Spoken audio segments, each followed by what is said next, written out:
5G is an international health crisis in the making by Catherine J.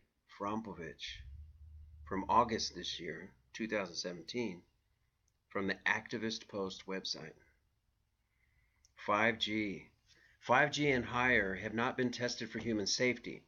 Before consumers become so enamored of higher speed internet access, maybe we had better take a step back, do our research, and really learn what the inordinate use of smart gadgets and appliances will result in as health consequences adversely affecting all humans, wildlife, and plant life. Readers should take particular note of what Mr. Flynn says about Canada's following the USA, disregard for the Nuremberg Code, and the industrial military complex, and the EMF, RF radiation, and non-thermal adverse health effects. Recently, I came across one of the most comprehensive articles about 5G and the problems it will create for humankind and of all creation.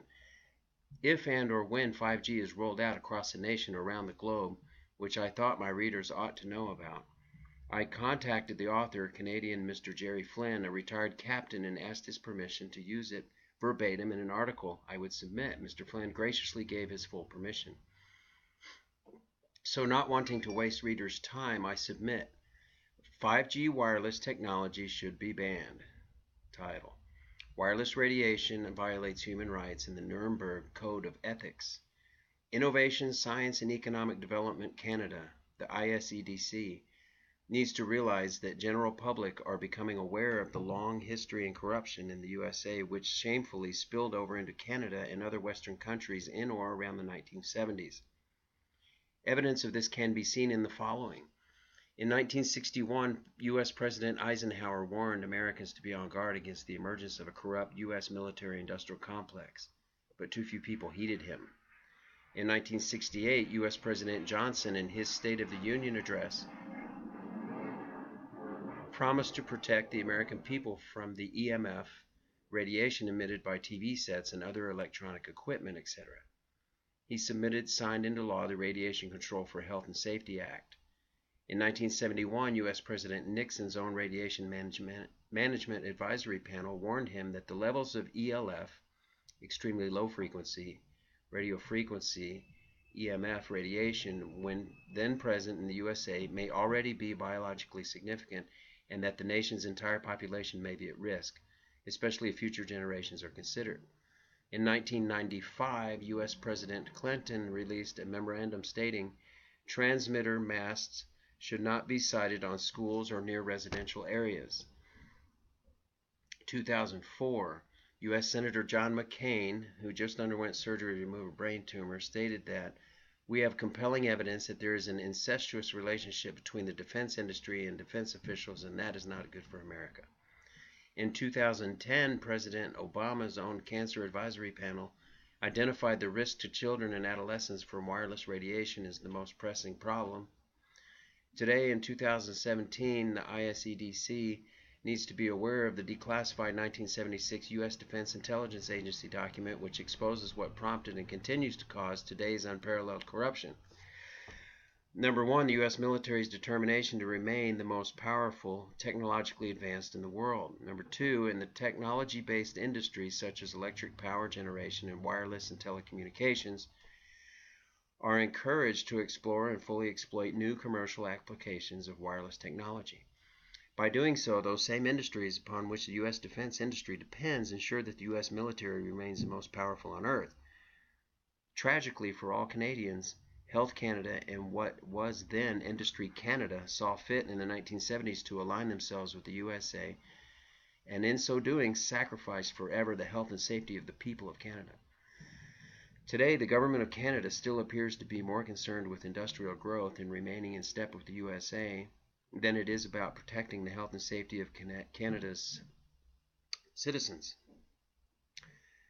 Non-industry scientists the world over are worried that the new, much higher microwave frequency used in the 5G technology, which is 28 gigahertz to 37 to 40 gigahertz and 64 to 71 gigahertz, have never been independently tested for safety, yet the Canadian telecom industry have already completed their initial tests to prove the technology.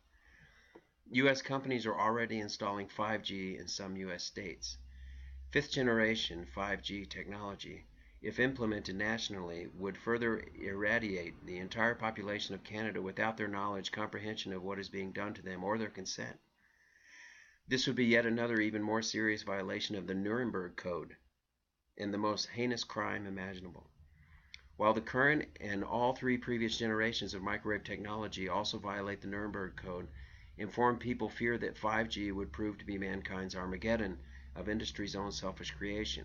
Governments of Canada are elected in part to protect the health and safety and well-being of its people.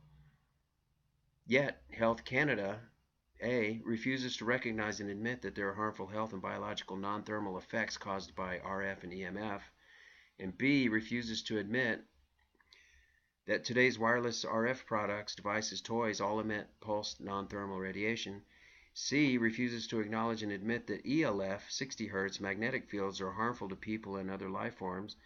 And D. refuses to recognize and admit that there is such a condition known as EHS, electrohypersensitivity, which affects at least 3% of the world's entire population. And E.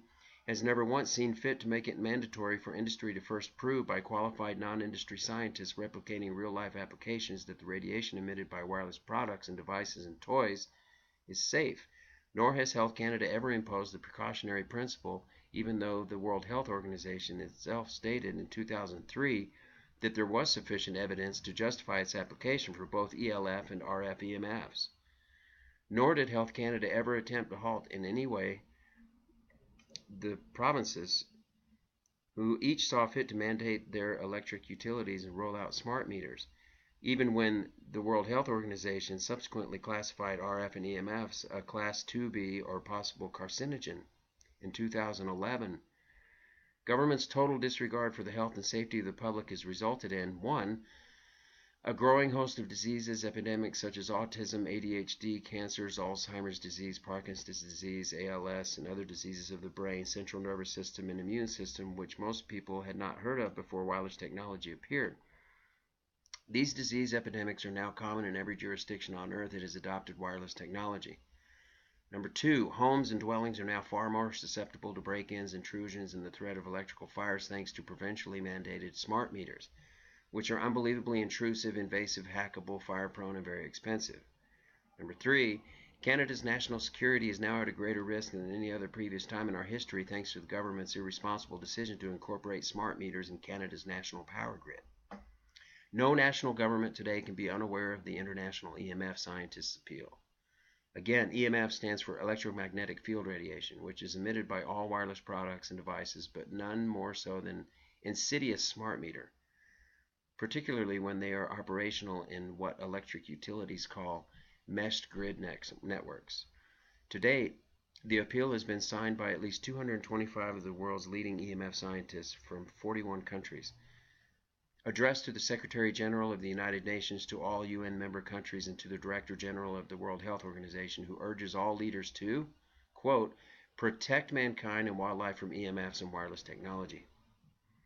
The ISEDC also needs to heed that on July 25, 2017, CBC TV released the results of a 38-year study showing that sperm production is down more than 50%. Doctors are very concerned and point to some potential causes. Inconceivably, not a single doctor mentioned ELF or RF EMF radiation as being the possible causes.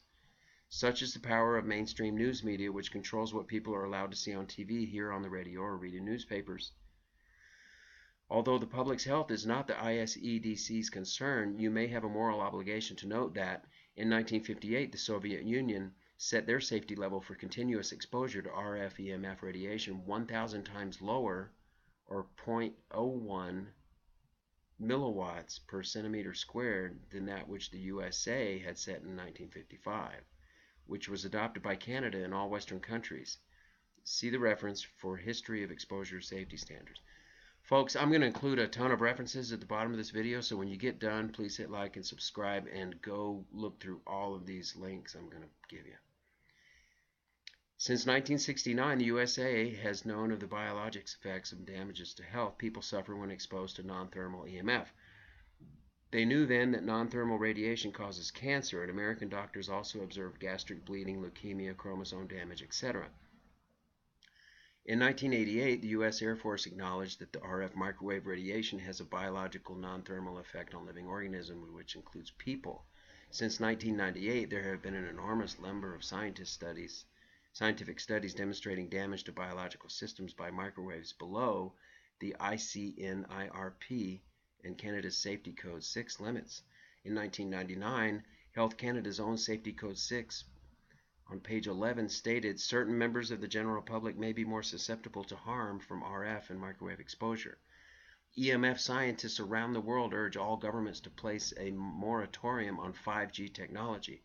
In conclusion, the world's only superpower, the USA, is dependent on the American communications and electronics industry to ensure that its military has the most advanced communications, radar, weapons, and electronic warfare systems of any nation in the world. Also, since 1955, the U.S. military and its allies, including Canada, have publicly recognized only the thermal effects of RF MW radiation. Yet industry has exploited wireless technology and is now with the 5G. Even though U.S. military scientists and U.S. non-industry scientists, Eastern Bloc scientists, and other scientists around the world have known for decades that there are hazardous non-thermal effects to microwave frequency radiation. Prior to mobile technology, few people had heard of autism, ADHD, Alzheimer's disease, Parkinson's disease, brain tumors, leukemia, and other cancers, etc., which today plague most countries of the world.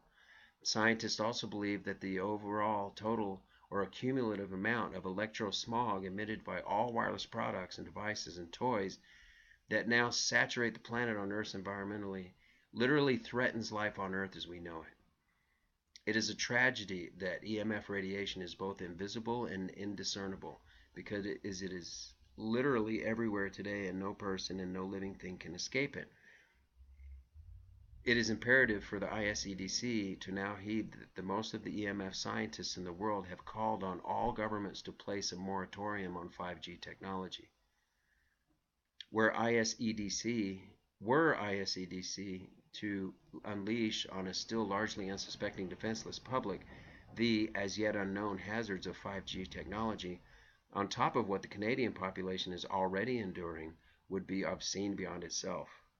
Those doing so would be guilty of committing the most heinously cruel crime possible of knowingly and deliberately irradiating an entire national population without the people's knowledge, understanding, or consent. Absolutely unimaginable. Yet our national leaders continue to boast to the world that Canada is one of the world's model democracies. As for Canada's national security, nothing is more exposed, more vulnerable, or more indefensible than a wireless radio system.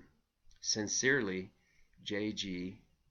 Flynn, Jerry Flynn, Captain Retired of the 5181 Gainsborough Road, Bowser, BC, British Columbia. And I'm going to include the reference, folks. This has been Plain Mundane Show. I'm Alex Aquarius. Thank you for tuning in.